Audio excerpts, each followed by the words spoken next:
Bonjour.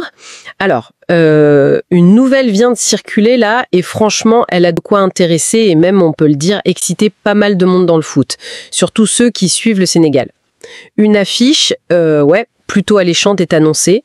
Et la source, elle est directe, hein, c'est une communication officielle avec le petit arrobase officiel qui va bien. C'est court, mais dense. Le Sénégal, SN, affrontera le Brésil, BR, le 15 novembre 2025 à l'Emirates Stadium. C'est un match amical pour préparer la CAN 2025. Bon, voilà, tout est dit. Enfin, presque. Et c'est justement ce presque qui nous intéresse aujourd'hui. L'idée, c'est de décortiquer un peu cette annonce. Qu'est-ce que cette petite phrase, ces quelques faits, nous disent vraiment sur la stratégie, les ambitions, l'état d'esprit de la préparation sénégalaise pour la CAN 2025. Alors, allons-y, explorons ça ensemble. Oui, tout à fait. Parce qu'une annonce comme ça, même si elle a l'air très factuelle, très simple, elle est rarement anodine. Chaque élément compte. L'adversaire, la date, le lieu, même le fait de mentionner la CAN explicitement. Ce n'est pas juste une date cochée dans un calendrier. Non, ça peut être un vrai indicateur stratégique. Une pièce du puzzle, quoi. Commençons par le plat principal. L'affiche. Sénégal contre Brésil. Rien que les noms, déjà, ça crée une attente, non? D'un côté, on a le Sénégal. Bon, une grosse équipe africaine, souvent vue comme très talentueuse, bien organisée. Oui, et très structurée aussi, il faut le dire. Une valeur sûre du continent. Exactement, structurée, talentueuse. Et de l'autre côté, le Brésil, quoi. La référence historique mondiale, le beau jeu, les Coupes du Monde, les joueurs mythiques. C'est une confrontation qui sort vraiment de l'ordinaire. C'est ça. Et c'est précisément ce choix d'adversaire qui interpelle tout de suite. Affronter le Brésil, même si c'est en amical, c'est jamais anodin pour une équipe qui se prépare. Qu'est-ce que ça veut dire stratégiquement pour le Sénégal? Parce que choisir le Brésil, c'est choisir de se frotter à un style de jeu très technique, individuellement et collectivement, rapide, avec une force de frappe offensive redoutable, on le sait. C'est pas forcément le genre d'adversaire qu'on rencontre tous les jours en phase finale de CAN. Oui, c'est un bon point ça. On peut se demander si jouer contre une équipe avec un style peut-être si différent des équipes africaines, c'est vraiment la meilleure prépa directe pour la CAN. Est-ce que ce choix, il vise pas autre chose, plus qu'une simple répétition tactique? C'est une excellente question. En fait, il y a plusieurs lectures possibles. C'est vrai, le style brésilien est particulier, mais se mesurer à une équipe de ce niveau, ça apporte d'autres bénéfices. D'abord, ça pousse le Sénégal défensivement. Tactiquement, comment tu gères des joueurs qui peuvent faire la différence tout seuls? Comment tu restes discipliné face à une attaque qui varie tout le temps? C'est un test de solidité, de concentration au plus haut niveau. Ensuite, ça permet de voir comment le Sénégal tient le ballon, comment il construit son jeu face à un pressing qui peut être très fort, très coordonné. Et puis troisièmement, c'est une vitrine pour les joueurs sénégalais, une chance de se mesurer individuellement à des stars mondiales. Donc, même si le style n'est pas copié-collé de ce qu'ils trouveront à la CAN, la qualité, l'intensité du match, ça donne des infos cruciales. Sur le niveau réel de l'équipe, ses points forts, et surtout, ce qu'il faut encore bosser avant la CAN. Ça montre une ambition quand même, hein. On ne se prépare pas juste pour la CAN, on vise l'excellence. D'accord, je vois. Donc, c'est moins une répétition générale qu'un test de résistance, un étalonnage en quelque sorte, face au top niveau mondial ou presque. Et tout ça, c'est un match amical. Qu'est-ce que ça change concrètement, amical? Ah, le mot amical, il est important. Ça veut dire pas d'enjeu direct de points, de qualif, de classement. En théorie, ça enlève la pression du résultat immédiat. Pour le coach, c'est l'occasion d'essayer des trucs. Tester des nouveaux joueurs dans un match relevé. Essayer des associations différentes, au milieu, en défense. Tenter des nouveaux schémas offensifs, défensifs. Faire tourner l'effectif, voir la profondeur du banc. Contre une équipe moins forte, ces tests seraient peut-être moins parlants. Mais là, face au Brésil, chaque expérience, elle est tout de suite mise à l'épreuve. C'est un test grandeur nature. Oui, mais est-ce qu'un match amical contre le Brésil, même sans enjeu officiel, peut vraiment être joué sans aucune pression?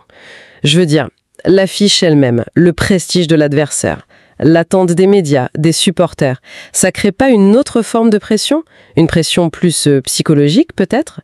J'imagine mal les joueurs aborder un Sénégal-Brésil comme un simple entraînement, quoi. Non, vous avez raison, la pression est là, mais elle est différente. C'est une pression d'image, de performance. On attend quelque chose face à un nom comme le Brésil. Une grosse défaite, même en amical, ça peut faire mal à la confiance. Par contre, tenir tête au Brésil, ou mieux, faire un bon résultat, ce serait un boost énorme à quelques mois de la CAN.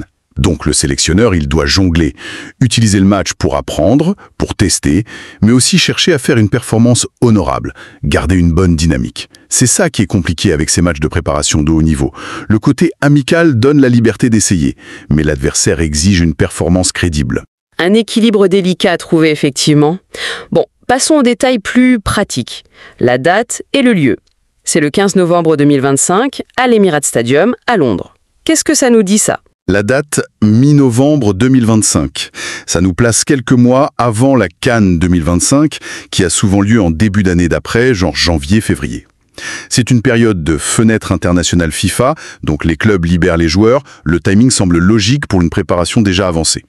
Peut-être un des derniers gros tests, avant de finaliser le groupe pour la CAN.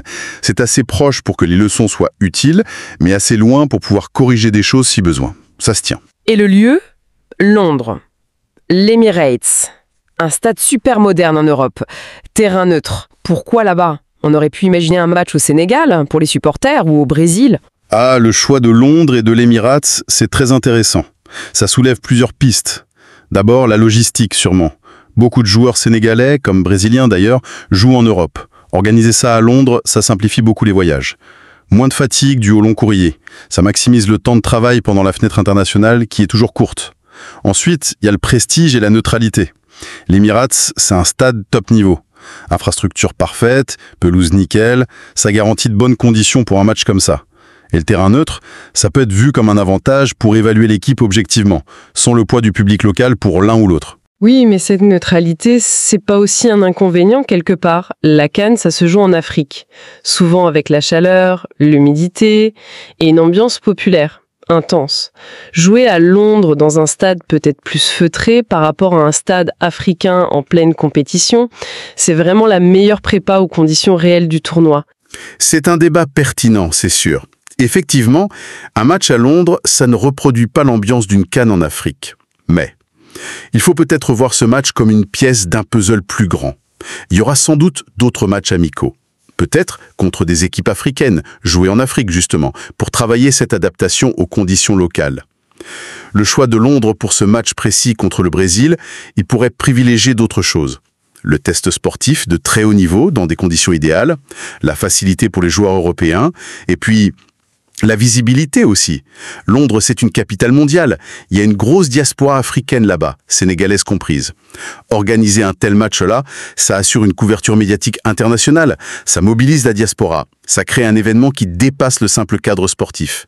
C'est peut-être un calcul qui met en avant le test sportif pur et la logistique pour cette affiche-là. D'accord. Donc un choix qui pourrait être basé sur plusieurs facteurs. La commodité, le prestige, les conditions de jeu, la visibilité médiatique, l'engagement de la diaspora, ça montre qu'il y a une réflexion derrière, une organisation. Et tout ça, ça nous ramène à l'objectif qui est écrit noir sur blanc dans l'annonce, préparant la CAN 2025. Le but est clairement affiché. Oui, et le fait que la source officielle prenne la peine de le dire, c'est important. Ce n'est pas juste un match de gala pour se faire plaisir. L'objectif sportif est là. Ça s'inscrit dans un plan pour la CAN. Pour une équipe comme le Sénégal, qui va arriver à la CAN 2025 avec un statut important, champion en titre, probable ou au moins gros favori, chaque étape de la prépa est observée. Dire que ce match contre le Brésil sert cet objectif, c'est envoyer un message. Sur le sérieux de la démarche, sur l'ambition. Ça veut dire qu'on attend des réponses de ce match, des confirmations ou des points à travailler pour la CAN. C'est une façon de justifier le choix d'un adversaire aussi fort et d'un lieu peut-être surprenant. Tout ça, c'est au service de la performance future en Afrique. Bien compris. Alors, si on récapitule tout ce qu'on a tiré de cette petite phrase, Sénégal-Brésil, une affiche de rêve, mais un adversaire dont le style pose question pour la CAN, tout en étant un test ultime, un match amical, donc OK pour tester, mais avec une pression psy bien réelle, une date, 15 novembre 2025, bien placé avant l'échéance, un lieu, Londres, qui favorise la logistique européenne et la visibilité, peut-être au détriment de l'acclimatation, et un but clair, la CAN 2025. Qu'est-ce que tout ça nous dit, au final, sur la stratégie sénégalaise? Mais l'ensemble, ça dessine le portrait d'une préparation ambitieuse, professionnelle, tournée vers le très très haut niveau. Le choix du Brésil, ça suggère que le Sénégal ne veut pas seulement être le meilleur en Afrique, mais qu'il cherche à se comparer au meilleur du monde pour progresser. Pour être plus fort mentalement aussi. La logistique avec Londres, ça montre une planification pragmatique et peut-être une volonté de mettre l'équipe sénégalaise sur la scène mondiale, pas juste africaine. Et le fait d'afficher l'objectif CAN 2025, ça ancre ce match de prestige dans une démarche sportive sérieuse. En gros, cette annonce, par les choix qu'elle révèle, elle traduit une certaine confiance du Sénégal. Une volonté de sortir de sa zone de confort pour être prêt. C'est une stratégie qui dit un peu, pour être les meilleurs chez nous, on va se préparer en jouant contre les meilleurs du monde.